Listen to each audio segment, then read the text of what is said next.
History is written by the victors, but sometimes history is changed by those who were almost denied the chance to be recorded at all. Cristiano Ronaldo. Today, this name is the most famous on the planet, but did you know that this legend almost never came to be? In 1985, on the remote island of Madeira, 1,000 kilometers from mainland Portugal, a woman screamed in despair.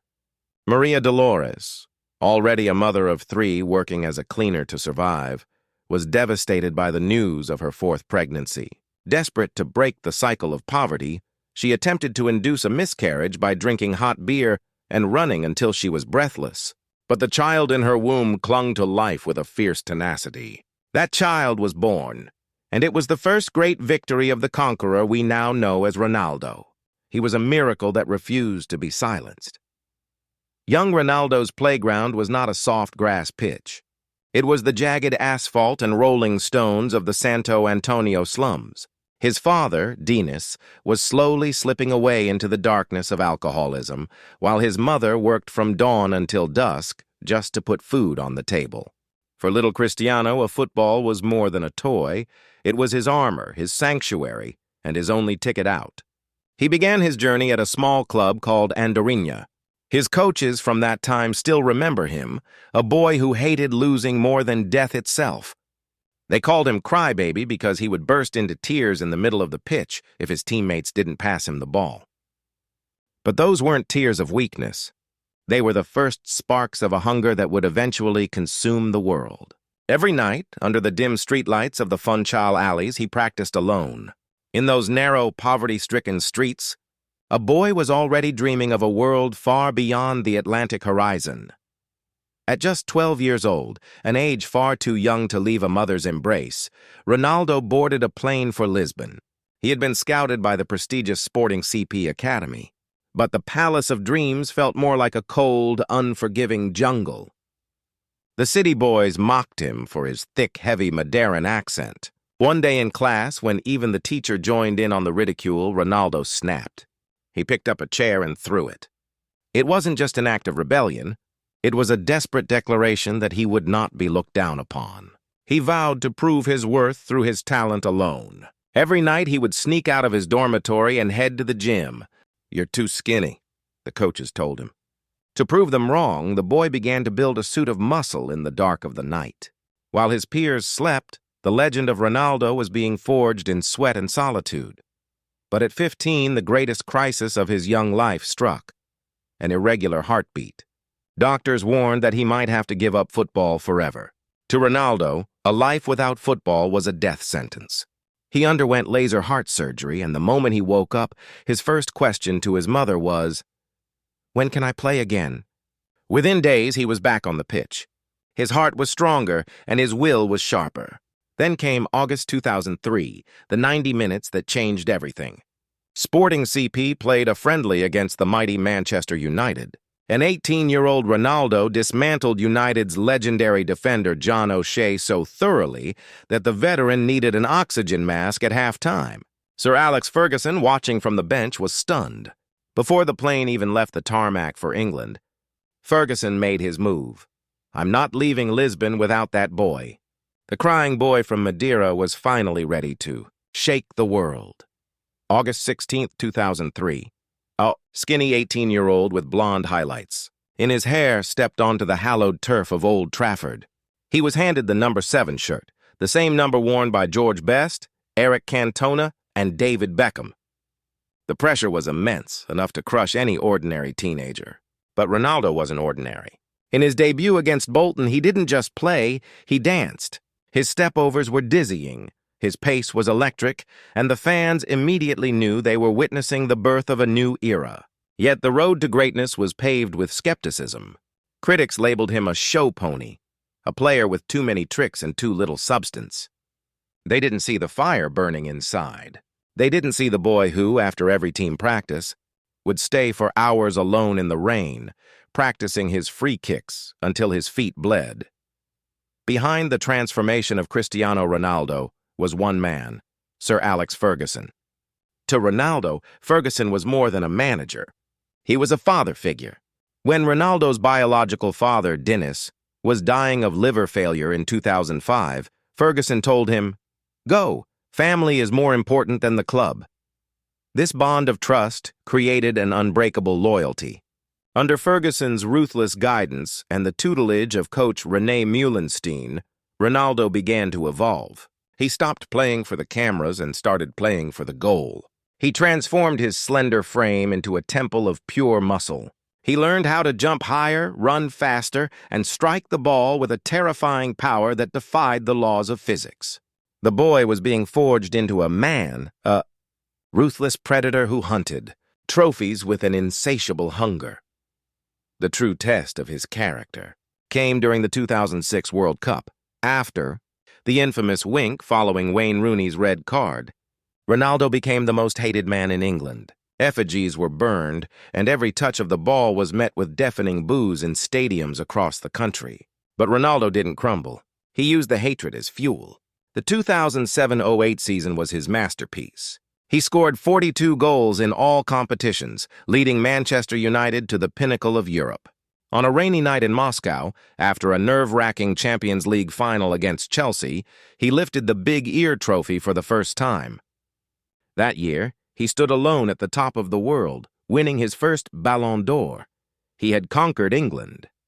He had conquered Europe. But the restless spirit of the conqueror was already looking toward the horizon, toward the white empire of Madrid. July 6, 2009. The city of Madrid didn't just witness a transfer, it witnessed a coronation. 80,000 fans packed the Santiago Bernabéu, not for a match, but simply to see one man walk onto a stage. Wearing the white shirt for the first time, Cristiano Ronaldo looked out at the sea of supporters and shouted, "Uno, dos, tres, hala Madrid!" It was a declaration of war against mediocrity. Real Madrid had paid a world record £80 million to bring the king to his throne. But the pressure was unlike anything he had felt in Manchester.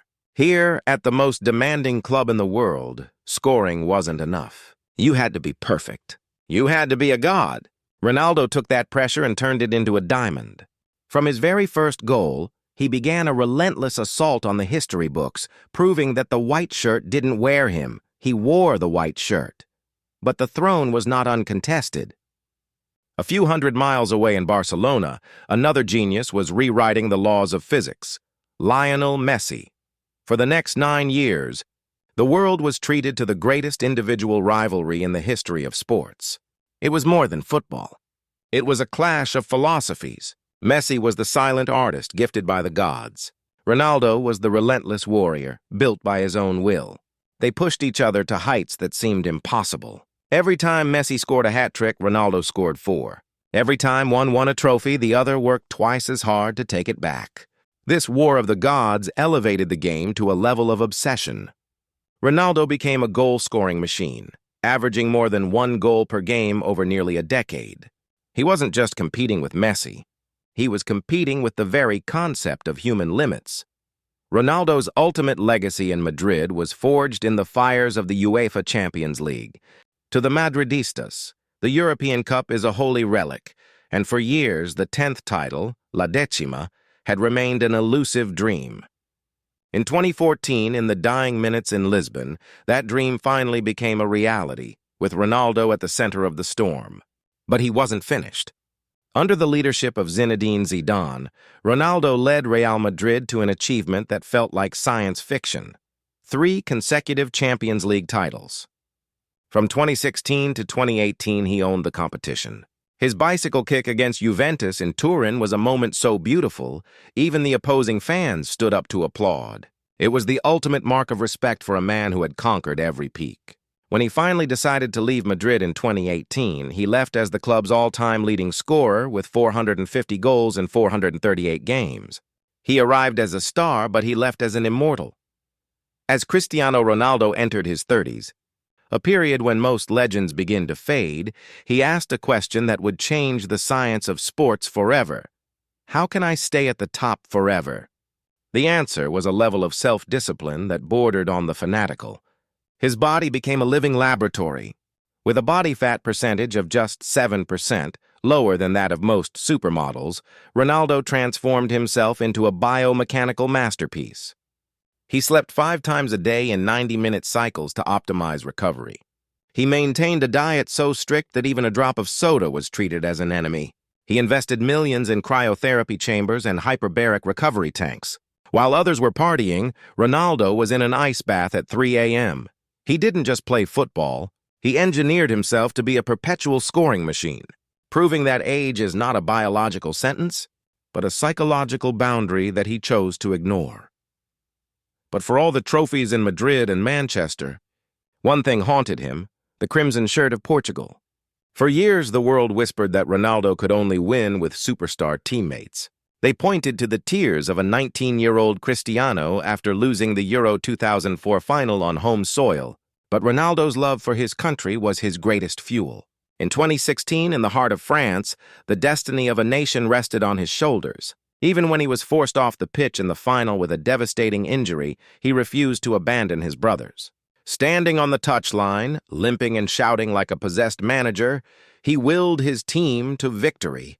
When the final whistle blew and Portugal were crowned kings of Europe, the tears that flowed were no longer from a broken boy, but from a national hero who had finally delivered the ultimate gift to his people. Ronaldo's conquest did not stop with a single trophy. He set his sights on a record that had stood for decades: the most goals in the history of international football. Every match for Portugal was a crusade. From hat tricks in the dying minutes of World Cup qualifiers to stunning strikes in the Nations League, he hunted the record with a cold, calculated precision. When he finally surpassed Ali Day to become the all-time leading international goalscorer, he didn't just break a record. He claimed a throne that may never be contested again. He proved that even from a tiny island like Madeira, you can carry the hopes of millions and lead them to the top of the world. He was no longer just a footballer. He had become the living embodiment of the Portuguese spirit, unyielding, proud, and eternally hungry. In 2018, the world was shocked. After conquering Madrid, Ronaldo sought a new kingdom, Italy. At Juventus, he didn't just play. He proved that his greatness was portable. He dominated Serie A, winning titles and setting records in a third major league. But the spirit of the conqueror is restless. In 2021, he chose a path of pure emotion, a return to Manchester United. The theater of dreams erupted as the prodigal son returned home. Though the reunion ended in a storm of controversy and legal battles, the legend remained untouched. Ronaldo refused to settle for a comfortable decline. He chose to fight, to argue, and to demand excellence, even when the world around him was content with mediocrity. He proved that even at 37, his fire was too bright to be contained by the past. When many expected a quiet retirement in America or Portugal, Ronaldo made his most daring move yet, conquering a new continent. By joining Al Nassr in Saudi Arabia, he didn't just transfer to a new club. He shifted the gravity of global football. Critics laughed, calling it the end of his career, but Ronaldo responded with goals. He became the highest scorer in world football for the year 2023 at the age of 38. His eyes are now set on a target that seems impossible: 1,000 career goals. It is a quest fueled by a pure, unadulterated love for the game. He is no longer playing for money or fame. He is playing to see exactly where the limit of human potential lies. Every goal in the desert is a message to the world. The lion does not retire. He only seeks new territory. So what is the legacy of Cristiano Ronaldo? It is more than 5 Ballon d'Or, 5 Champions League titles, or hundreds of millions of followers. His true legacy is a blueprint for the human spirit. He taught us that talent is nothing without obsession. He showed us that a boy from a tiny, impoverished island could, through sheer will, become the most recognizable man on earth. He gave us the SIU, a shout of triumph that echoes in every corner of the globe, from elite stadiums to dusty schoolyards. As this 3-hour journey concludes, we look at a man who defied time, gravity, and expectations. Cristiano Ronaldo is not just a footballer. He is a testament to what happens when you refuse to accept no for an answer. The dream began in Madeira, but the vibration will last forever. Because in the end, it wasn't just about being the best. It was about being immortal. The empire of CR7 is eternal. That's all from Mango. Thanks for watching. Bye.